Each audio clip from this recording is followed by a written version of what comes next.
Guys, ഇന്നെൻ്റെ ജീവിതത്തിൽ ഒരു പ്രത്യേക ദിവസമാണ് ഗൈസ്. ഞങ്ങളുടെ വെഡിങ് ആനിവേഴ്സറി. ഞാനപ്പോൾ ജസ്റ്റ് വൈഫിൻ്റെ ഒരു പോർട്രേറ്റ് വരച്ച് ഗിഫ്റ്റായിട്ട് കൊടുക്കാമെന്ന് കരുതി. പിന്നെ അതല്ല, ഇതൊരു വേറൊരു ചിത്രമായിട്ടല്ല ഞാൻ വരച്ചേക്കണേ. ഞങ്ങളുടെ ഓർമ്മയുടെയും സ്നേഹത്തിൻ്റെയും സൗഹൃദത്തിൻ്റെയും ഒരു അടയാളം ആയിട്ടാണ് ഞാൻ കാണുന്നത്. ഓരോ വരയും വരക്കുമ്പോൾ അവളുടെ മുഖത്തെ ചിരി എൻ്റെ മനസ്സിൽ വീണ്ടും ജീവിപ്പിച്ചു. കണ്ണുകളുടെ പ്രകാശം, ചിരിയുടെ ചൂട് എല്ലാം ഞാൻ ചിത്രത്തിൽ കൊണ്ടുവരാൻ ശ്രമിച്ചിട്ടുണ്ട് ഗൈസ്.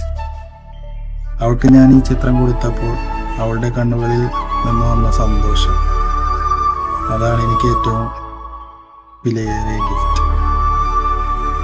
സ്നേഹം പ്രകടിപ്പിക്കാൻ വലിയ വാക്കുകളും വിലയേറിയ സാധനങ്ങളും ഇല്ലാതെ ഞങ്ങളുടെ സ്നേഹത്തിൻ്റെ ഒരു ചെറിയൊരു ഭാഗം നിങ്ങളുമായി പങ്കിടുന്നു.